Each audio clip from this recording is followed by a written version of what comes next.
understand what you're saying. No. There it is. Let's hear it. Well, let's hear it. Talk to us. Uh-oh. Beadle and Decker, taking on sports talk like no one else. Michelle Beadle, I'm just helping. I'm helping America one by one. Cody Decker. I 100% believe in revenge. Revenge is a great thing. Back to the sports.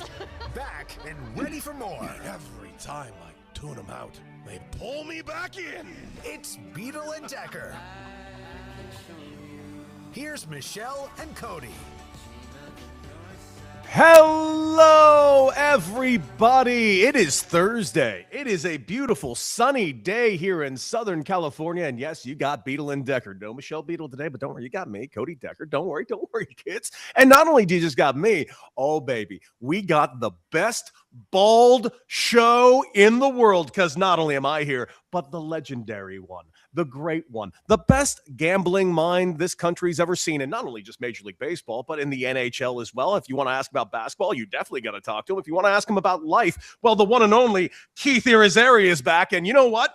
Look how jacked this man is. He's letting the arms out a little bit. He wasn't foolish enough to cover them all with tattoos the way I did. No, just, let him out a little bit. Let him out, just a little bit.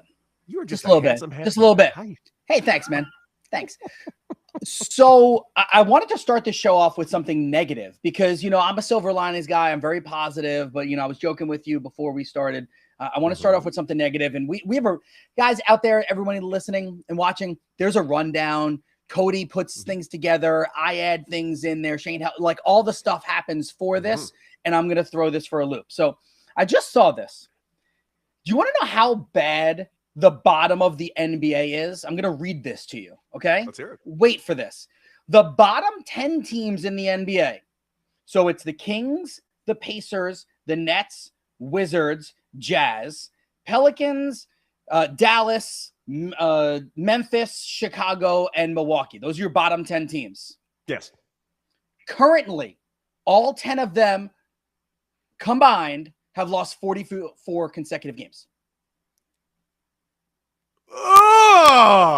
So 2, 7, 9, 6, 7, 2, 4, 2, 1, 4. All 10 of those teams are in and obviously the Bulls lose one game, so that's not really a losing streak. It's not fair, but I agree. Yeah. Well, Keith, can I just throw something in there? I think what they need to do to create more parity in this game is to really set a hard salary cap so everyone can finally have parity in the NBA for the first time ever, right? Isn't that how salary caps work all the time? Isn't that an argument we're hearing left and right now? Yeah, but you know what? You don't think there's parity in the NBA? I think there's plenty of parity in the NBA. I think there's more parity in the Major League Baseball. So I think there is parity as to who can win the ultimate championship. I don't know if there's parity who can get there. Interesting. Do you think that's partially due to a playoff structure that we're currently in? Sort of. So what I mean by that is, like, I think that just because the Dodgers spend all the money in the world doesn't mean they're going to win the World Series every year. By the way, they're going to win the World Series again this year. But doesn't mean they have to, right? Yeah. But what I think, like the fact that there is, the ability for other teams to spend, I think that other teams can get there. Like, I think that everyone can spend the money and can get there. I just think the Dodgers are better at the spending of the money. I agree. And I think it's not only that they're better at spending the money, because this is where everything kind of loses me a little bit when everyone's talking about the salary cap in Major League Baseball and people throwing out the word market sizes. I'm so exhausted by the market size argument. Really, the market size doesn't matter. They're all large markets and they all have the money. And it's just a matter of whether or not. That's the line. Let me interrupt you and then let you go again. It's not about it's the owners, all of these owners still have all the money. It doesn't matter whether they're based in Kansas City or based in New York. That doesn't matter. Like, and the whole I got to go to New York or I have to go to LA, to be able to be marketable. Not true anymore with the world that we live in. Now, you completely agree. No, I completely agree. That's just, it feels like this lazy argument. We're Kansas City. We can't compete with Los Angeles. I'm like, I agree if we're comparing those market sizes, but Kansas City is a sizable market and you have the money. It's fine. It's just more, it's just gotten exhausting to me, the whole concept of it, because the owners just kind of have the money and can do it. And we're just kind of playing this game, this circle over and over and over, where we're just kind of having the same argument again. I'm just excited to see where sports are right now, because quite frankly, as far as I'm concerned, Baseball's having a moment, and we were going to open up talking about WBC because I really am excited about the WBC. I watched that game yesterday. It was electric, but guess what? We're not going to open up with that because today we got some breaking news, and I'm looking very forward to hearing Keith Irizarry and all of the trappings of this. Dude, is it really happening? Are we getting a Jason Tatum back from a torn Achilles this Friday with how many, honest God question, the playoffs started what month? What, May? Like, I'm just sitting here going like this. It's the end of April. End of April. So we're talking another month and a half until the playoff starts. That's when Jason Tatum, of course, tore his Achilles. I remember last year was this whole thing. They had this big Superman campaign with the new Superman movie coming out. Jason Tatum rocking the shirt, and then early in the playoffs down with the Achilles injury. We are in a different place as far as mankind and when it comes to these surgeries, because less than a year getting arguably one of the top 10 best basketball players in the game back out on the court from a torn Achilles. I'm sorry, that is just astonishing to me. I mean, I know we look at the Aaron Rodgerses, I know we can look at the KDs of the past and all that, but this is under a year for this team, the Boston Celtics, who are second in the East right now. What can this team do in the eyes of Keith Irizarry? So can I double back to Tatum first, and then we'll get to what I think they can do. So I think modern science, by the way, is so amazing and it's so impressive at times, right? Then there is do you have the wherewithal within inside of you to push forward? Now, Jason Tatum, I think most people know this, but he was, under the tutelage of Kobe Bryant back in the day when he was like 17, 18, 19 years old. And the whole Mamba mentality and all of that, right, is something that Jason Tatum kind of lives by. We know that Kobe Bryant tore his Achilles, still shot the free throws during the game, walked off, played the next year as well. 295 days ago, Jason Tatum tore his Achilles. Most people wait a day or two or three or sometimes a week to have the surgery. He went in literally like 16 hours later, had the surgery because his goal was to make it back for the playoffs. That was his goal, right?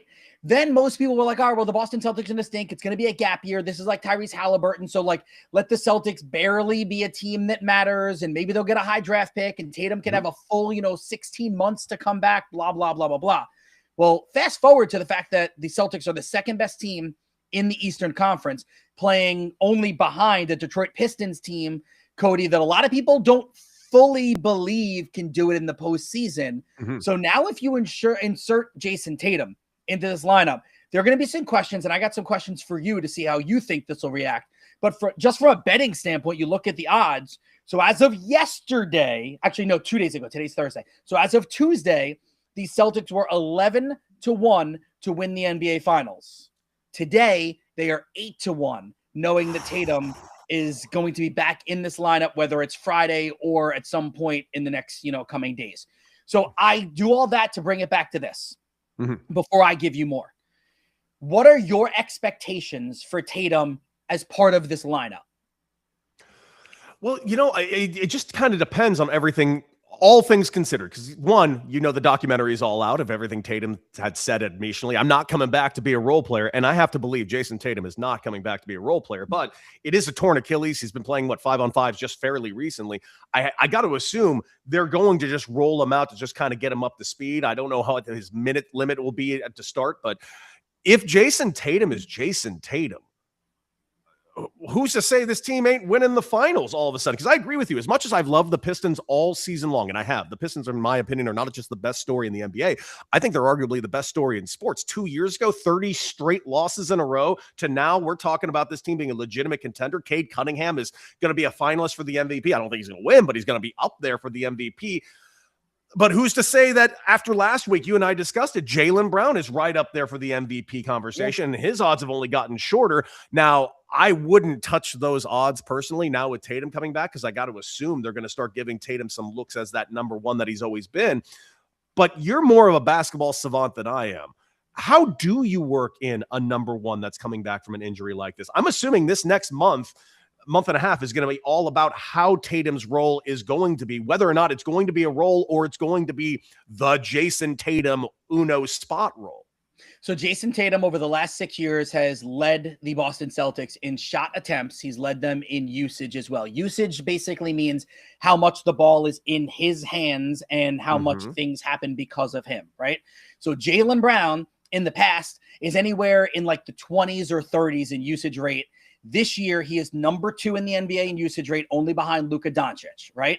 So now, Jaylen Brown, while his numbers are really good, stats are really good, the efficiency isn't that great. Tatum is typically more of an efficient player than Jaylen Brown. So the way I think this has to work is that Tatum is going to slowly get his, sea legs going and get put into this lineup. A lot of people out there are going, well, this is going to affect Derek White, who's having a great year, and this is going to affect Peyton Pritchard, who's having a great year, and Jaylen Brown, who's having a great year. Actually, you're wrong. There's no reason it affects those guys.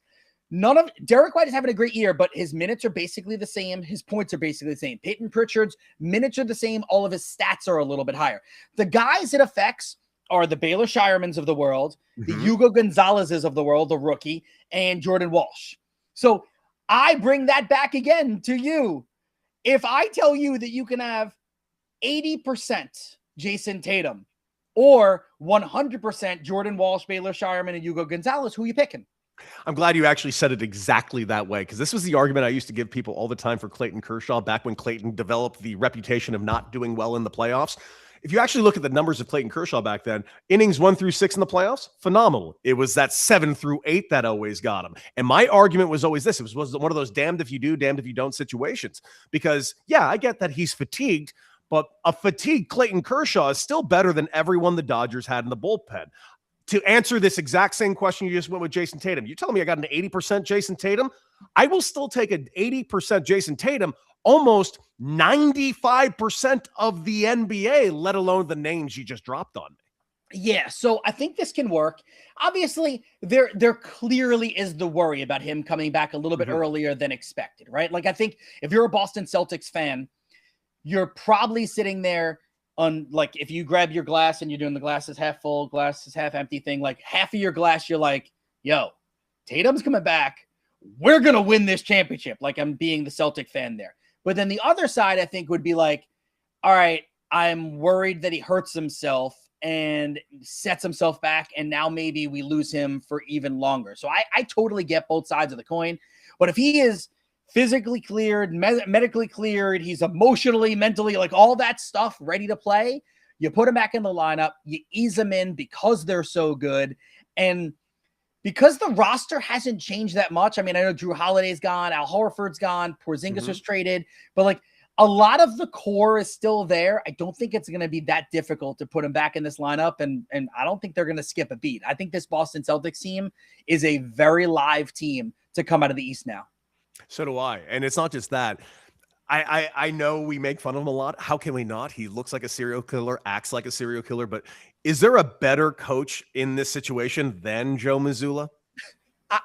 You think he looks like a serial killer? Have you not seen that man's eyes? Have you not seen that man's eyes? Look at that guy. That guy's just walking around like, oh, that's a good question. That's a great question. Let me tell you about The Town, which I watched for the 175th time this week, last night. Let me tell you what Ben Affleck taught me in The Town. And he doesn't blink. You notice he doesn't blink? He's like Hannibal Lecter. I feel like I need to go watch Joe Mazzulla videos now, because I have Cody, I've never thought that before. Like, I've never been like, huh, Joe Mazzulla. No, I've never thought man. That if there is a head coach that we find out in 5 years is a cannibal, Joe Mazzulla's at the top of the list. Let's hope we don't. I didn't say I was rooting for it. I just said if we found if I read a headline in The Athletic tomorrow, 19 eaten bodies found in head coach's thing, I'm like, Joe Mazzulla. Yeah, I knew it. I knew he was a cannibal. I guess it's better than that. Well, not better than that. It's no, I'm not even going to go there. Forget it. I'm bailing. I'm bailing on this. I'm bailing on that. Yeah. You're probably smart. No, Don't go down the rabbit holes I take you down. No, that. I'm not. I'm bailing. Yes. But yes. No, they see right here. Scott and PA, he agrees. He's very unsettling. Yes, he is. I didn't say he's a bad coach. He's clearly a phenomenal coach, and he seems to handle certain type of scenarios with, how do I put it? Interest and intrigue. He's just a different kind of cat. But you're telling me you look in those eyes and you don't feel a little bit of terror? I'm going to look at videos now. When our show is over, I got a little bit of, errands and stuff that I got to do right after this show. But at some point tonight, I will, as you say, go down a rabbit hole and I will watch clips of Joe Mazzulla, and I will text you later and let you know if I think he looks like what you think he looks like. I appreciate that a lot. And I can't wait for that call because you're going to be like, oh my God, I never noticed it. And I want you to take the ball and run with that. Can I ask you about another team in the NBA that I feel like is not? Sure. They're starting to get some notoriety. And I have to admit, they've won, 6 in a row? And I know they've always kind of been a punchline for the longest time. But 7. If the team you're talking about is the team I think. But go ahead anyway. Are the Charlotte Hornets good? Yes, they're good, but they're not for real. There's a difference. Okay. So starting the way they started, and now, what are they? 19-3 in their last 22 games, I believe, which is the best in the NBA. They have a trio that has been dominant. Con Kneppel is now the odds-on favorite to be the Rookie of the Year, and As I would say that it's a little because Cooper Flagg is missing a bunch of time, like he hasn't played since February 10th, and he's missing games. Technically, Cooper Flagg's stats are still probably better. He's averaging 20 points per game. Con Kneppel is 19. He's averaging more rebounds and more assists, blah, blah, blah, whatever. But what Con Kneppel is doing as a shooter, as a rookie in the NBA is kind of like unheard of. And what this team is doing with LaMelo and the rest, they have talent on this roster. I almost feel like their winning is bad. And I don't believe in the tanking thing. But I kind of feel like it would almost be better if they were just competitive and lost some of these games and then still gets a lottery pick. Because what's going to happen is I think they're going to sneak into the playoffs, or at least in the play-in round. So they're going to end up with a pick 15 or 16 or anywhere between probably 14 to 17. And they're not going to get one of these elite players. If this is a draft where I think the top 9 to 10 players have all the chances to be superstars in this upcoming draft. And I think the Hornets are going to miss out on that. So it almost could be bad. But then again, if this group is really as good as they're playing, then maybe it doesn't matter. I will say this. They've been a lot of fun, and all of a sudden we're talking about the Charlotte Hornets. And by the way, if you didn't have a Charlotte Hornets starter jacket in the 90s, what are you even doing here? I know I had one. Alonzo Mourning and Grandmama, come on. Oh, it's just A++. And Muggsy Bogues. Anybody who wasn't tall was a fan of Spud Webb or Muggsy Bogues. Those are your dudes. And then if you're a little bit older than us, it was Nate Robinson was the next one. Go ahead. I just this team is all of a sudden getting really, really interesting to me. But I'm with you. If they might make a little bit of noise in the playoffs, it might be fun to watch them. But man, I'll say this: if they bring back the best uniforms in the history of the NBA, and of course I'm talking about the City Connect CLT ones, because if you know, you know. Oh, I'm all in on the Charlotte Hornets. So a lot of times I remember I used to do this on a bunch of my radio shows back in the day, Cody, was who's your league pass team? Right. So what I mean by that is, you have the NBA League Pass. Let's say you are, am I correct? You're a Lakers fan, right? Mm-hmm. Right. So Die Lakers are the team that you're going to watch, and you're going to go out of your way to watch their games, blah, blah, blah, blah, blah. Mm-hmm. If you had to pick a off the beaten path team to watch, who's your League Pass team? It's probably the Hornets, right? They're an exciting team. They are now. Before, I'll admit, and it was only because I was living in New York at the time. I was kind of starting to get into the Knicks a little bit because I was living right by, the Garden and all that. So Everyone it was kind of hard not to. The Knicks. Good call. But I'm not going to lie to you, dude. I couldn't get into them, and I'll tell you why.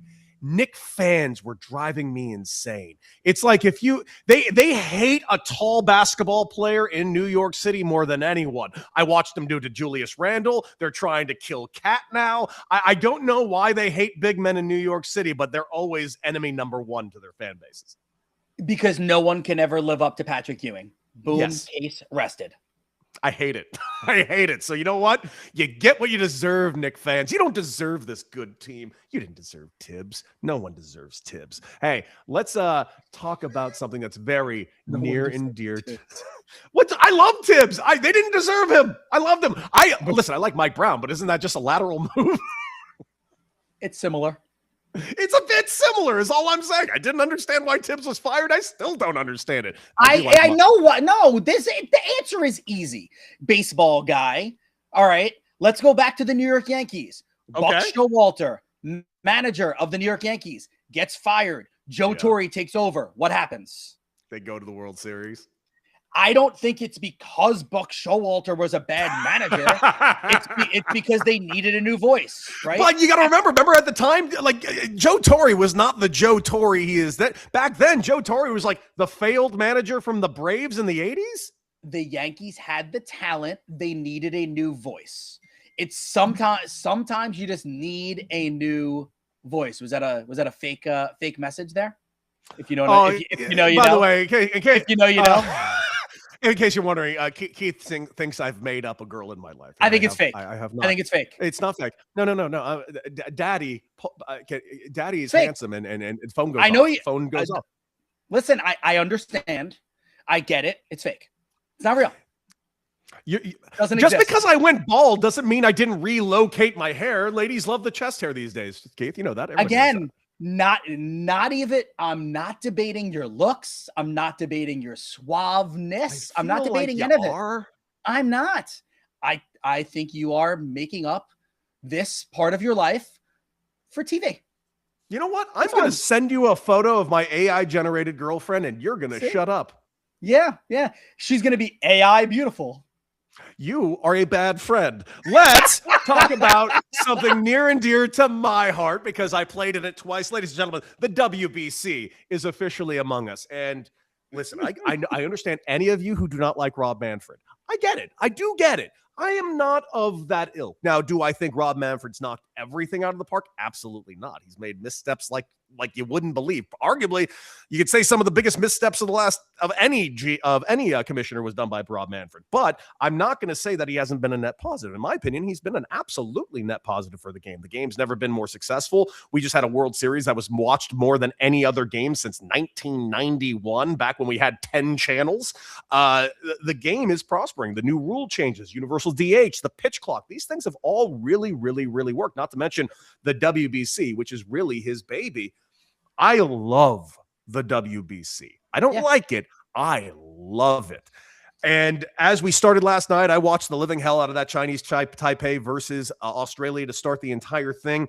The game was electric. And this is what I want to talk to you about before we get into all of it. The things that we're most excited for, the things we would like to see in the future. I just want to point out last night's game. I played in Korea for Israel against Chinese Taipei. It was the second game I played in. We opened up against Korea in Korea.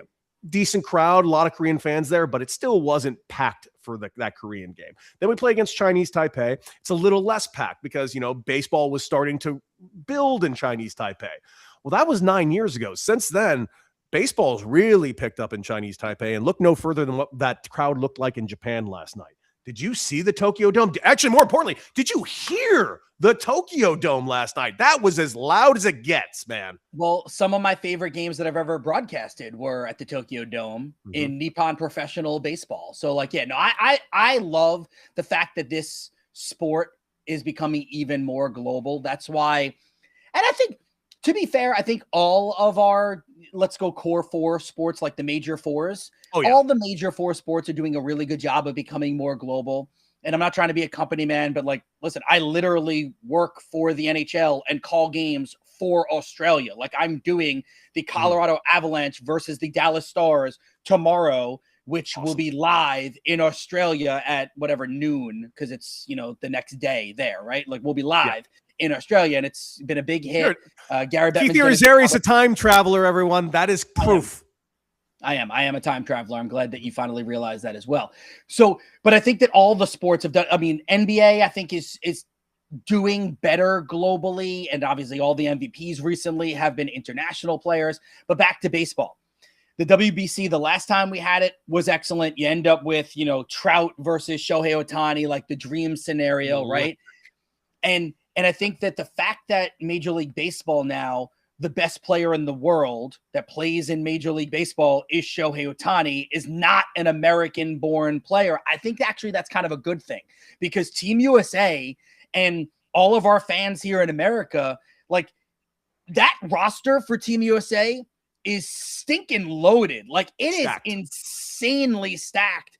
And I know that Scooble's only going to pitch once. So that's what we hear. But everyone seems to be, maybe not Scooble, everyone seems to be totally locked in and wanting to make sure that they win this thing. I think this has the potential to be so like instant classic, this entire WBC. Completely agree. I mean, I love the international play. I love how this has grown. Because if you remember the first WBC, I was excited. I was in college at the time. I was like really kind of jazzed about its creation, but it was also it was very gimmicky in its first iteration. We're like, I don't know if this is going to be a thing. The second one, it picked up a little more. Third one, it picked up even more. It's here. This has actually been a massive success, and it really is fun. And how it's actually grown the game. I want to look back at Chinese Taipei again. I played against Chinese Taipei 9 years ago in the World Baseball Classic. We beat the ever-loving hell out of Chinese Taipei. It was like they had no business being on the field with us. Things have changed. In fact, last night, Australia, which has had a professional league for 30, 40 years, and a lot of pro baseball players out of Australia, they were the underdogs coming into this game because that's how much the game in Chinese Taipei has grown. Now you got Korea, who did a very big win as well. Japan, they've won 3 of the 5 WBCs. You know what they're going to be rolling out with. And if you mentioned that stacked U.S. team, that Dominican team, dude. Can we go through that? Ooh. So some of the names on the Dominican, I wrote them down because I wanted to make sure I didn't miss anybody. So Vladdy, Soto, J-Rod, Tatis, Machado. I mean, come on now. Like that lineup, and they're going to be fun too. Dude, it's just, I remember just kept going through the lineup to each guy. I'm like, oh my God, it never ends. This might be the one lineup that might be better than the Dodger lineup. It's that good. I mean, it's just, I don't know if they have the depth pitching. I am worried about the pitching. I freely admit, but offensively, this might be one of the best put together baseball teams I've ever seen on paper. Dear God. But there's one other thing that I saw written online, and it got me thinking, because it's been this conversation we've had a few times over the last couple of years. And I understand there is a lack of a practicality in what I'm going to suggest. Hold on. Look at your graphic. Yeah, what are we most excited for? What? Okay. You turned it back to Snoop Dogg, huh? What's wrong with you? I'm sorry, you're not cool, Keith. This is how we talk. This is how millennials talk, okay? This is how us young millennials taking over the world talk.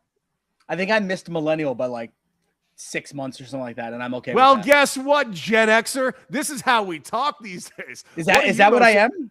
I don't even know what I am. I don't really know either, to be honest. What's the one that's older than millennial? Boomer. There's boomers. Definitely not boomer. You're not a boomer.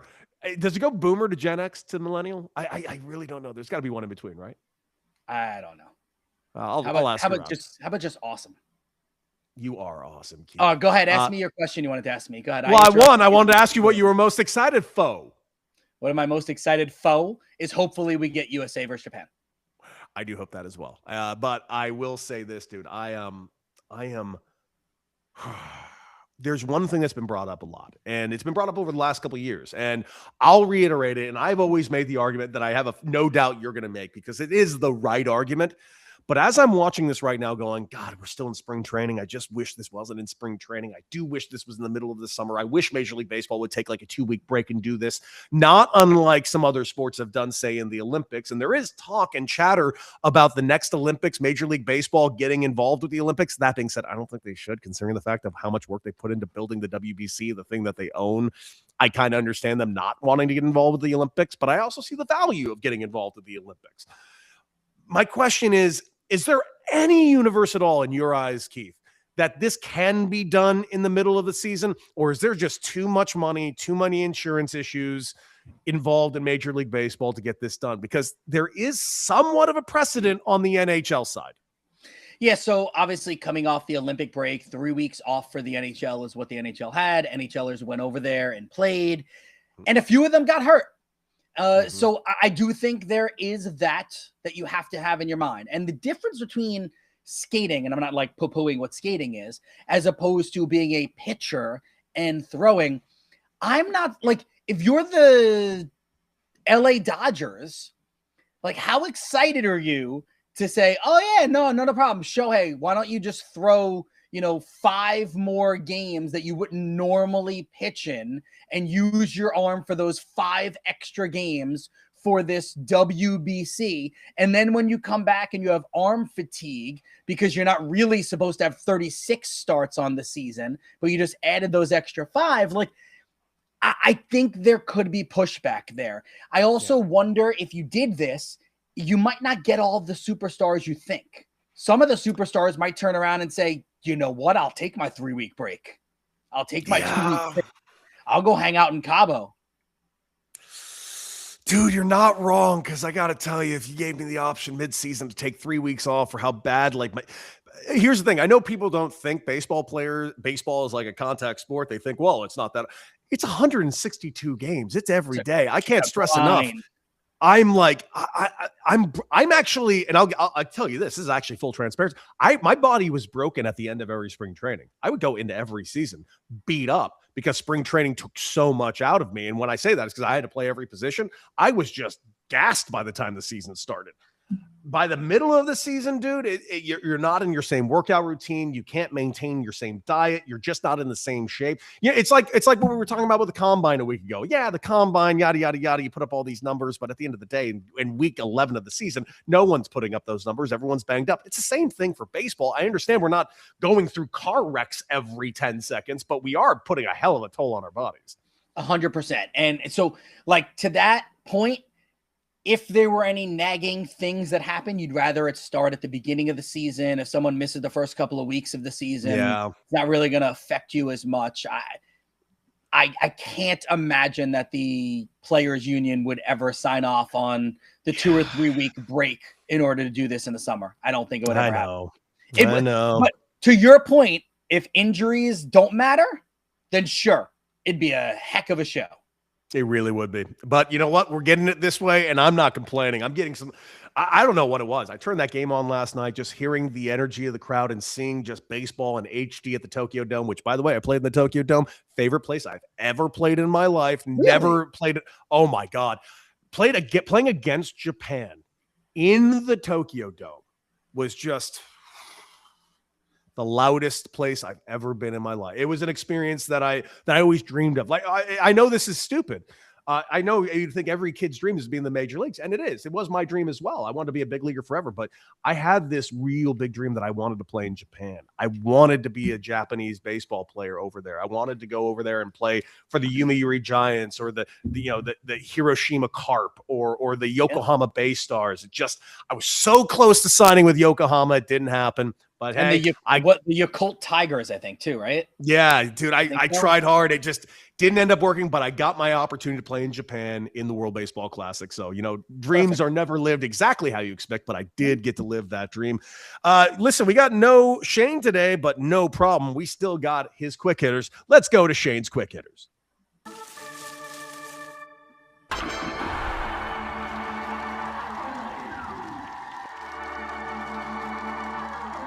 All right, Keith, it's very simple. I actually did these quick hitters, and I want to do them again with you because let's just be real clear. They're very good questions, and I want to hear the versions from Keith Irizarry. So let's start with question number 1.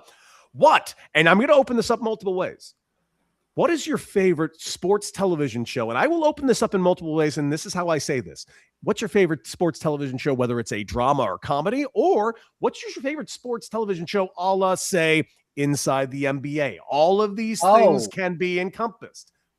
My favorite sports TV show would be anything that I'm hosting. No, I agree. Better's Eye was at the top of my list, baby. I'm gonna go with not those kind of shows. Let's go with Ballers would be on there. The Rock. Choice. I thoroughly enjoy anything he's in. I enjoyed that show. I thought that a lot of the things in that show were, while they were a little bit far-fetched, all had some truth to it from behind the scenes. I'm going to give you a show that you probably don't know because you don't have kids, and I watched this with my children, even though there were a few things in there that we had to fast forward because there was an sex scene in there that we had to My word. Swagger. Have you ever heard of Swagger? I've not. Fair enough. So Kevin Durant, actually, it's his company. He produced it. It's loosely based off of his childhood. So it's this kid, Jace Carson, growing up in the DMV, like the Maryland, Washington, DMC, Maryland like area, right? And he's a highly ranked amateur basketball player. I think it picks up, I want to say, in either 7th or 8th grade. And it's just basically his story from 8th grade. From 8th grade to when he gets to senior year in high school. It was only 2 seasons. It didn't get renewed for a third, unfortunately. So the way they did it was basically the whole first season was like that, him blowing up and becoming this national powerhouse guy. And then when they do it, they suddenly, second season, he's suddenly a senior in high school, or the end of his junior year in high school and senior year and all the things that he goes through. Yes, Tavio 775, cover your eyes, kids. No, we just did, we just fast forwarded quickly. And it actually did that. There was no nudity or anything in it. It was just like, at the time, this was 3 years ago. So they were young. I get it. He was like, my older son was 12. So like he knew what that was. And that's weird. And then my younger son is like 8. And he was like, he has no idea. So yeah.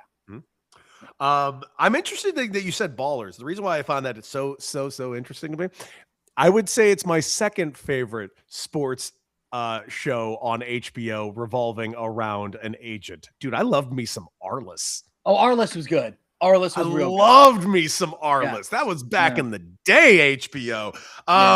Mine, I mentioned it the other day. I'll give it again. I can't get enough of Shoresy. I think Shoresy is just the most perfect sports show. It is frighteningly accurate, especially if you're a fan of minor league sports. Can I throw another one? Let me throw another one out to you. Another one more a little bit for kids, and I can't remember the name of the show right now. I'm blanking, but John Stamos is the he's the lead. Oh, the basketball coach, right? With the girls basketball team. He was real good. He was very like Rick Pitino, John Calipari-esque. That was an entertaining show. Yes. What is Keith Irizarry's favorite show? I know the answer, and I'm excited to join you in this. It's Scrubs. So one of my favorites of all time, and I haven't watched the reboot yet. You're not caught up? Not yet. I'm gonna. I promise. I watched all 3 episodes already. I heard there's something that's going to make me very upset. So there's one thing then in there that you're not going to like, but I think they're going to fix it. There's one, but I find myself, these are, 22-minute episodes or whatever it is. I would say that for about 18 minutes of the show, I'm like, it's just smiling. Just makes you happy, dude. I don't know what it is about Bill Lawrence, man. Everything he touches is just like a feel-good romp, man. You got that. You got Ted Lasso. I have not been quiet of my love of Shrinking. I think that's one of the best shows out right now. Tavio, I'm not going to disagree with you when you write down the words Eastbound and Down. Obviously, that is a legendary TV show. Although it did lose me when it got into the later seasons, but I got to say season 1 is one of the funniest things I've ever watched in my life. Yeah, I would agree. Keith Irizarry, if you could join any ownership group, what would it be? I had this exact answer. Let's go Dodgers. Yeah. Yeah, and I think that, the fact that money is no object, so you could just be part of this and be like, hey, so insert name. I was thinking we should sign Vladimir Guerrero Jr.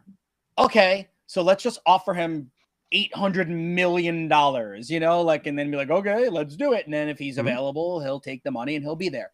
Yeah, I would like to be part of the Dodgers ownership group. Yeah. If you could take one away from an owner, who is your pick, Keith Irizarry? I'm in New York, right? You know that. It's got to be the Knicks, right? Got to get Dolan out of there, man. Yeah. So I don't have any relationship with the Dolans. I've worked for MSG. I've worked for Cablevision. Like, I don't know him. He doesn't know me, whatever. I actually don't think that he's done a horrible job with the Rangers, because he kind of lets other people be a part of that, even though the Rangers are struggling right now. But he's been very hands-on with the New York Knicks. And for many, many years, it has not worked. I think it's working a little bit better right now with some of the other, people that have their hands on and a part of this. But sure, let me run the New York Knicks. I'm all in. I love it. I absolutely love it, and I don't disagree with anything you just said. And that is it for today's Shane's Quick Hitters, but we did have some breaking news today. And switching over to the NFL real quick, what are your thoughts on this? DJ Moore officially moved from the Bears in Chicago over there to the Bills. The reason why I think it's interesting is, one, you definitely know you needed another target for Josh Allen. However, I know a lot of Bears fans that really wanted DJ Moore to be off this team, and it wasn't that he wasn't talented. It was just the amount of plays that he takes off that really drove them nuts. What are your thoughts on DJ Moore, and what can he bring to the Bills? DJ Moore to me feels like the kind of wide receiver that he runs his course. So year one with the Bears, I think he had 1,100 yards. Year two with the Bears had 900 something yards. And then last year didn't even break 700. And I think that's like, I think he seems to me, and I'm not saying he's a bad guy, but I think he might be the kind of wide receiver. And there's a lot of players that are like this that just need to be in new places at times. I think this is a perfect fit in Buffalo for him. I know there are a lot of people out there going, oh, I can't believe you gave up a second-round pick for DJ Moore. Well, I say this. All right, so the Buffalo Bills gave up their 60th draft pick in this coming draft. Do you believe, and if the answer is yes, then feel free to tell everybody out there that the Bills gave up too much. Do you believe that whomever the Bills would draft at number 60 in this upcoming draft would be better for the Buffalo Bills this coming season as they are trying to win a Super Bowl? I will answer that for you. The answer is no. No. Thank you. So go out.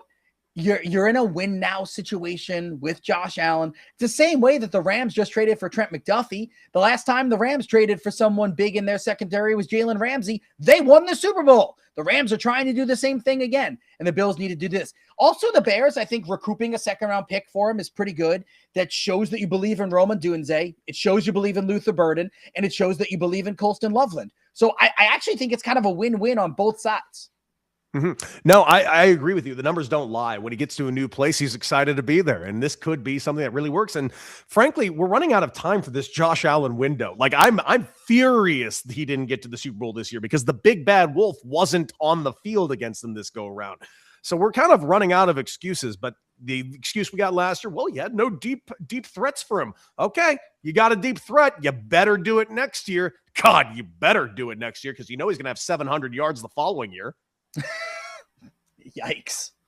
Just saying, the numbers don't lie. Also, we brought this up multiple times this week, but Max Crosby, listen, he is drawing a lot of attention right now. There's a lot of smoke around the Eagles because of that tweet that he put out the other day where he had an eagle in it.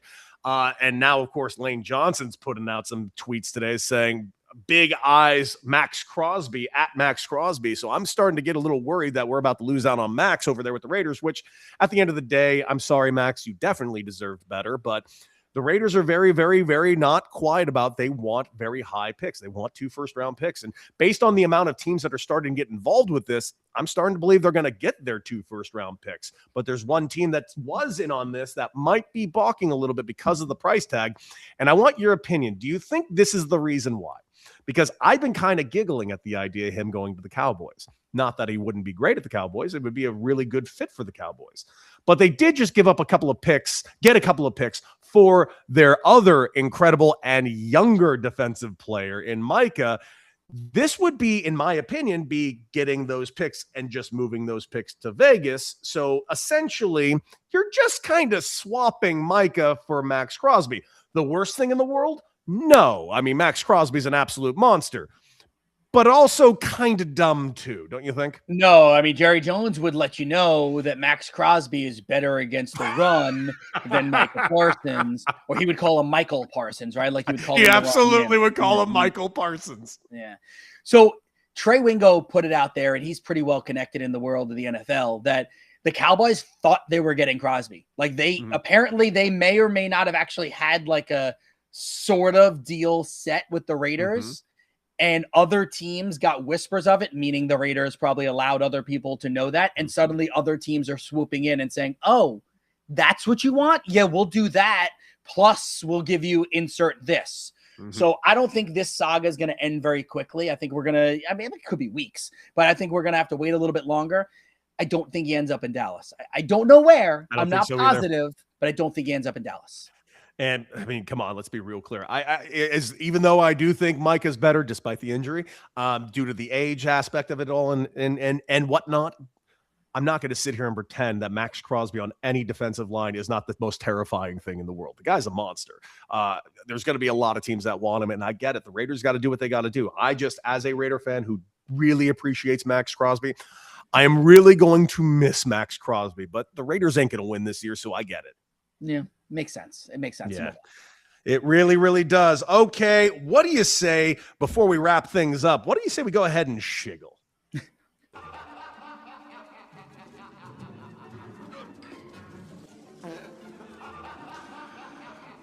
All right, I'm really excited this because, listen, I've not been quiet about my distaste for the wrestling industry. I used to be a huge wrestling fan. I'm really not anymore. Not that I don't appreciate wrestlers. We're not getting into the debate that they're athletes. They're athletic people. They're not pro athletes. They're athletic people telling a morality tale that's based in combat. Lovely. Have no problem with it. I find it to be an art form and a storytelling art form. I do not think it's pro athletics.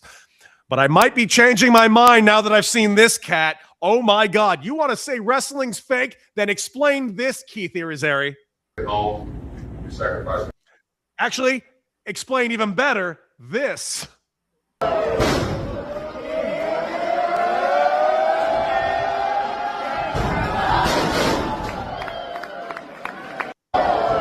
That is a pro wrestler who is apparently an Italian-born man who wants to be abundantly clear that a pizza man can be the best wrestler in the game. And that finishing maneuver right there, although I do think that's a foreign object and he should be disqualified, it's a pretty good finishing move.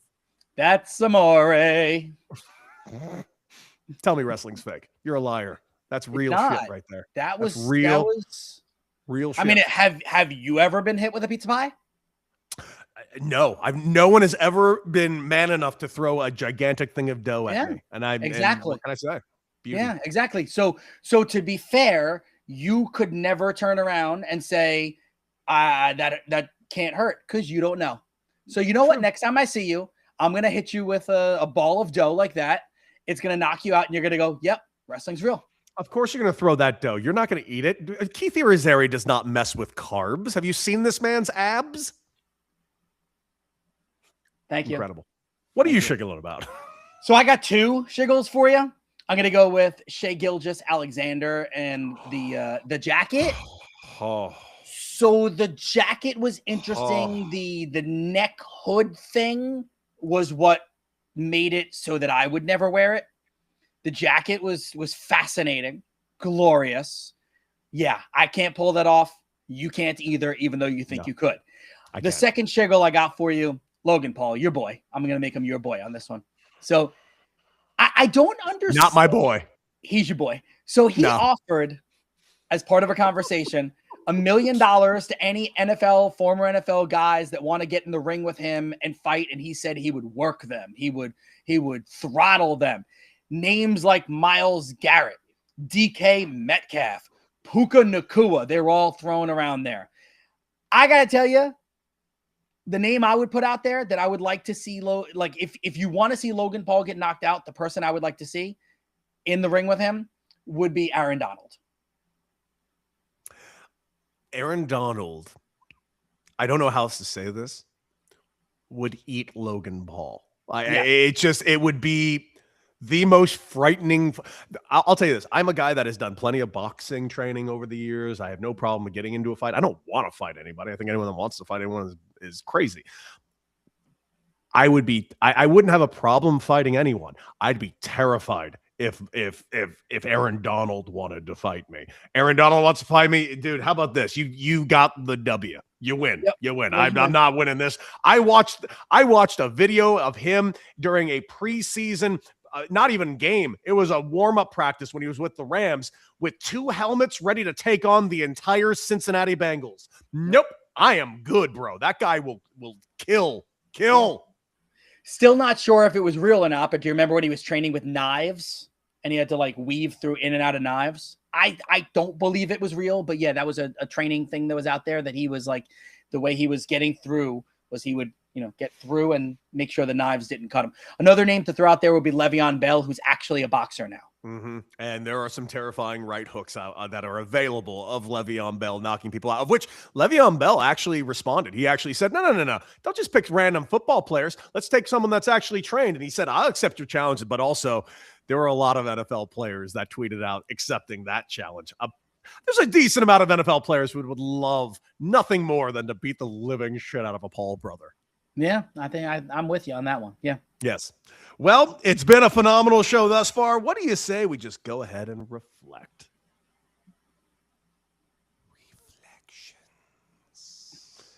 Mr. Irizarry, Yes. what are you reflecting on today? So do you remember being young when you first learned how to drive a vehicle? Do you remember that? Yes, I do, actually. I drove a 1989 Ford Explorer. I inherited it from my dad's best friend, and it broke down about 6 months in. 1996 Corolla. So Nice. do you remember being kind of young and dumb also? Yes, it was last week. Sure. Not so that would just be dumb, not young and dumb. But Old anyway, and dumb, but yes. yeah. So I love Myles Garrett. I think that Myles Garrett is, the best defensive player in the world right now. And I know he had some, things early on in his career. He seems to really have, shaped up and matured. Maybe it's the dad in me, but Myles Garrett got his 9th speeding ticket since entering the league. Okay. And the problem is this isn't actually this one was pretty bad also. It's not 55 miles per hour and you get knocked for 71, right? Still speeding, but you're it's not that dangerous. Routinely, these are in the 90s is what he's going. So just my reflection is I feel very blessed that all my stupidity I had when I was young, I made it through everything and never got harmed and never hurt anybody else. And it was fine. Myles Garrett, luckily, has not harmed anybody else and has made it through. I would say this, Myles, slow down a little bit. Just slow down. I drive I bought about a year ago, a Cadillac sedan, like an older one that's like a lowrider, just good old fashioned sedan. And that thing is not built for speed. It's built for comfort. Daddy likes to ride around in his caddy and the lowrider. That has changed my driving habits in a way that I can't begin to tell you. It's just turned me into like a driving Miss Daisy type of driver. I'm a slow driver. I like slow rides now, man. I've gotten to that type of my life. I don't get speeding tickets. No. If you're important enough, they will wait for you. I would like to give my reflection, which is this. I know that people are going to call bullshit on this, and I don't blame you. I know it's a very popular show, and I know the guy a little bit, Pat McAfee. Never actually watched his show, but it's not because I'm anti-Pat McAfee. It's because I've always worked at the same time his show's always been on. And I've known Pat decently on and off in the last 10 years, and have always gotten along with Pat. The one thing I always complained about on Pat's show, even though I've never really watched the show, was I got annoyed by the Aaron Rodgers interviews that were constantly taking place every week that was just kind of taking over the sports world and kind of circumventing anything that he was doing on the field. And him being a Jet at the time was really just throwing a lot of fuel on the fire. And it just wasn't good for, in my opinion, anybody except for Pat McAfee and Aaron Rodgers themselves, because Aaron Rodgers was making a ton of money and Pat McAfee was definitely getting the ratings. Phenomenal all around on that front. But he goes on Pat McAfee yesterday, and I just can't help but find this funny. Aaron Rodgers, who has kind of toned it down, especially since he went over to the Pittsburgh Steelers and definitely was not doing his weekly hits where things were kind of getting controversial at all times. This time he goes on the McAfee show and complains and talks about his very mysterious wife, and then complains that people are very interested in his mysterious wife after he just got finished talking about his completely mysterious wife for like 10 minutes. The reason we have questions about it is because you keep bringing it up. I don't care that you're married or who you're married to. And I don't think anyone else would either if you didn't constantly bring up that you're married to someone that you will not reveal to anyone. I can't stress enough. It is really weird. You like stand-up comedy, correct? I do. So we're going to do a callback and then we can close out the show. Reminds me of your fake girlfriend. I do not have a fake girlfriend. I have an actual girlfriend. It's new though. It's new and it's going fine. I'm very happy for you. I don't believe you. You sound like you're lying to me and I don't like it. Listen, I'm rarely... You're comparing me to Aaron Rodgers. I didn't come out and say I'm married, but you can't know anything about her. That's what Aaron Rodgers is doing. No, I just love, I love love. So good for you. You and Aaron Rodgers. So happy for both of you. Keith Irizarry is a very bad friend, and I hope you get to see him again here next week. But what a jerk. What an absolute jerk. Keith Irizarry, once again, another phenomenal hour with you, as always. I can't thank you enough for joining me and sitting in Beadle and Decker. Let's talk next week when we can talk more about my fake girlfriend. And you know what? I don't believe your kids are real. How about that? I don't think Austin is real. Okay, so Austin, Alex, neither of them are real. Jody, my wife, not real. The pictures, they're all fake. The video's fake. I get it. Cool. Good. Hey, way to turn the tables on me. Good job. It was not my best work. That was Christy Noam type work. All right, guys, we're going to take a nice 24-hour sabbatical. The one and only Keith Irizarry is going to take a week sabbatical from this show. Keith, love you to death, man. You're the absolute best. And of course, can you tell everyone where exactly they can find your 90,000 television and radio shows? MLB Network, NHL Network, ESPN, VSiN, SNY, and I also teach a class at Hofstra University. Boom. He works everywhere because he's just that damn good. The one and only Keith Irizarry, guys. That is it for us today. Tomorrow, it's going to be me and Tim Murray, speaking of VSiN, joining me live here on Beadle and Decker. We look forward to joining. It'll be at noon. We went ahead a little hour late today because Keith Irizarry is a massive diva. But listen, we just moved mountains for the cat because we love him and he's so handsome and so jacked. Guys, that's it for us today. And as always, R.I.P. Estelle Getty.